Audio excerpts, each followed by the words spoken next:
La teoría del inconsciente de Sigmund Freud. Tradicionalmente, los científicos y gran parte de los filósofos han considerado que la conducta humana se rige por el pensamiento consciente, la creencia de que somos capaces de conocer todos los datos importantes sobre nuestro entorno y nuestro cuerpo y que decidimos cómo comportarnos ciñéndonos a esta información ha sido muy generalizada. Quizás porque la racionalidad ha sido un valor central en los naturalistas y pensadores de los siglos recientes. Sin embargo, hoy sabemos que una parte muy grande de los procesos que influyen en nuestro pensamiento y nuestras acciones se basan en cosas que no conocemos directamente, esto es, elementos del inconsciente. A pesar de este descubrimiento, es fácil caer en la confusión cuando hablamos sobre el inconsciente, ya que este concepto es definido de manera distinta por la teoría freudiana y posteriores tendencias psicodinámicas y la neurociencia de estos días. ¿De dónde viene esta confusión? El precedente de la teoría freudiana.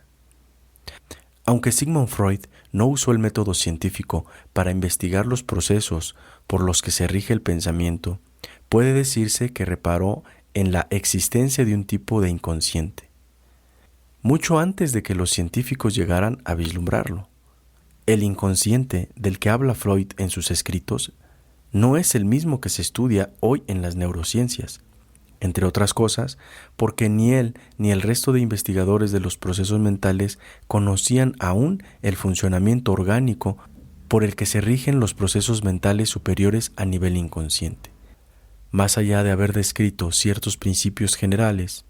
Por ello, Freud tejió una red de hipótesis relativamente independiente de lo que hoy estudian las neurociencias.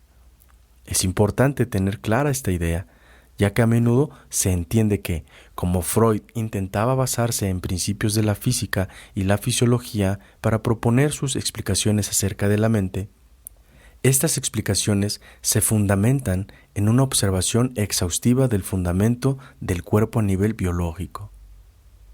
Así, aunque en los principios de psicoanálisis se comparase el cerebro con una máquina de vapor, cabe tomarse esa imagen como poco más que una analogía que servía para entender mejor la explicación en sí, más que el cerebro. Investigación limitada por el contexto. En definitiva, Freud sabía que no disponía de los medios para estudiar los procesos físicos por los que se rige el funcionamiento del cerebro, y creía que este tema era muy relevante para entender cómo funcionaba el pensamiento y el inconsciente, propuesto en la teoría freudiana.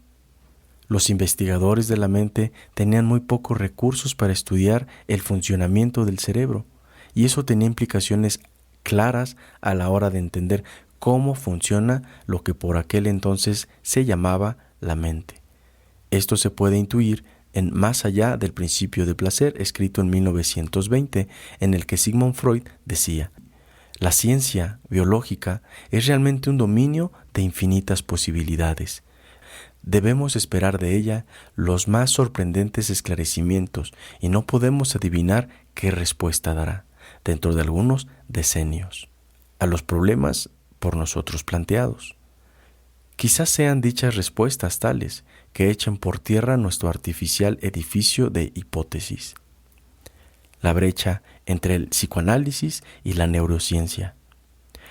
Tanto Freud como los discípulos de la teoría freudiana, que no se alejaron de las enseñanzas de su maestro, usan el término inconsciente para referirse al contenido mental que, en un momento determinado, está fuera del repertorio de pensamientos de los que las personas es consciente, y que, de algún modo, permanecen escondidos en algún lugar de su psique.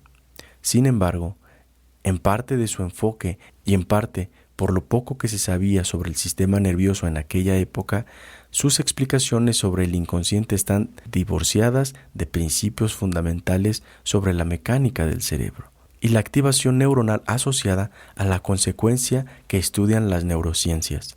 En definitiva, el inconsciente del que habla Freud servía para referirse a recuerdos, percepciones y mezclas de sentimientos, que respondiendo a una necesidad son inaccesibles por medio del conocimiento consciente. Se puede decir que aunque la concepción actual del inconsciente no sea la que usó Freud, esta última sigue compitiendo con la otra por ser la primera en la que lo inconsciente ocupa una posición importante en un corpus teórico extenso. El inconsciente de lo simple. El inconsciente planteado por la teoría freudiana está compuesto por elementos racionales y emocionales, concretos, que permanecen reprimidos por tener un significado problemático para la mente consciente. Es decir, no se mantienen ocultos por su complejidad o su poca relevancia en el día a día de la persona. Más bien, al contrario, estos elementos reprimidos a los que se referían algunos psicoanalistas acostumbran a ser ideas relativamente simples que pueden ser traducidas a la conciencia mediante operaciones simbólicas y cuya presencia en el inconsciente, a pesar de pasar inadvertida, conforma una especie de gafas para leer la realidad mediante pensamientos que, en cierto sentido, son recurrentes.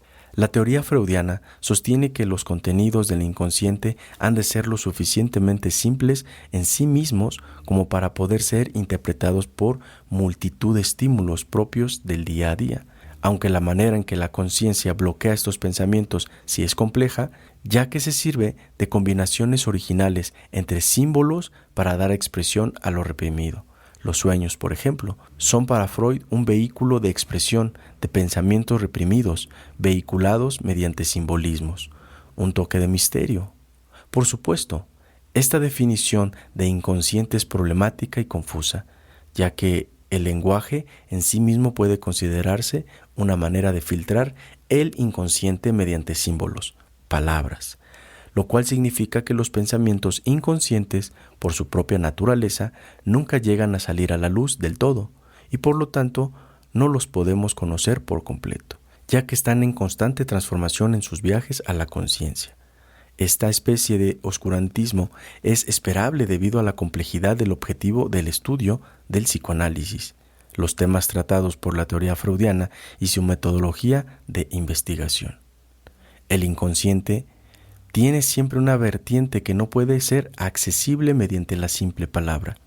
Por eso los psicoanalistas reivindican la importancia de la interacción entre paciente y terapeuta por encima de la lectura de libros de autoayuda, que contienen principios codificados a priori mediante una serie de símbolos que el autor ha elegido y ordenado sin conocer al lector o lectora.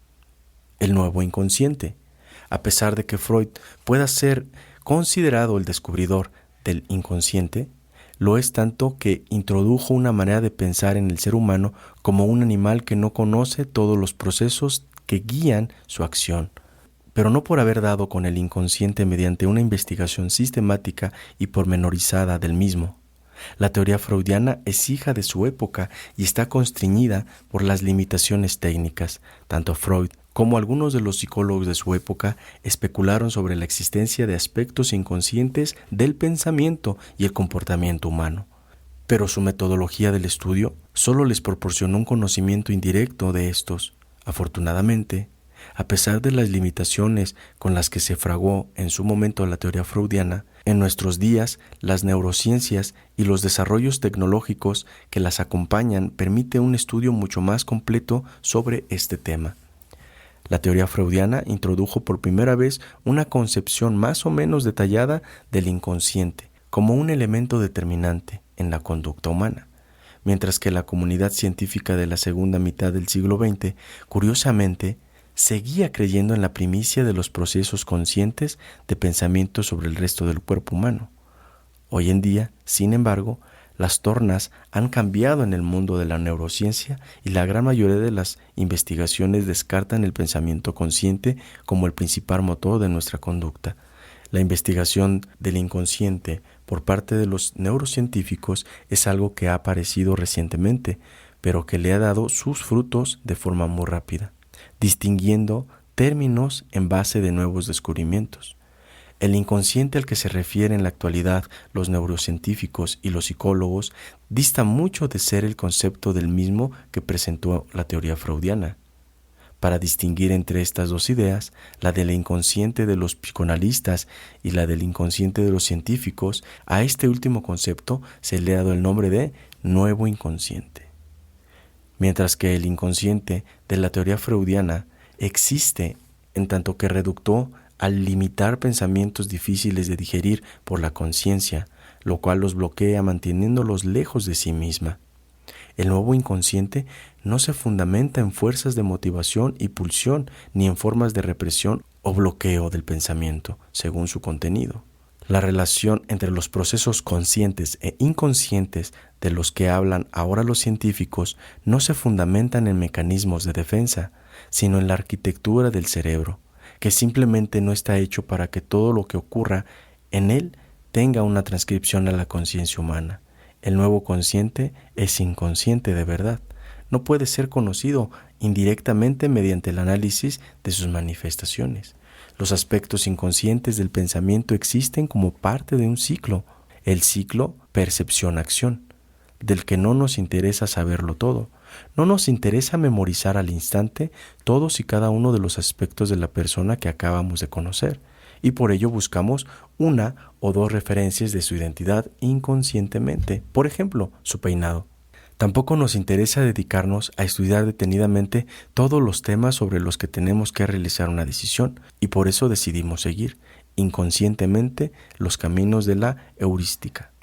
Ni es necesario ser consciente de que el zapato izquierdo aprieta ligerísimamente, ni es primordial dirigir conscientemente los movimientos del brazo derecho al mirar por la ventana del autobús. Estos procesos deben de ser llevados con discreción, no por su contenido, sino por su naturaleza, por ser algo que puede ser gestionado automáticamente, dejando espacio libre en la conciencia para tareas especiales. En la teoría freudiana, en cambio, aquello que es inconsciente lo es precisamente por su significación y su importancia. El nuevo inconsciente se distingue del término usado por la teoría freudiana, porque no responde a una historia personal ni la interiorización problemática de experiencias pasadas.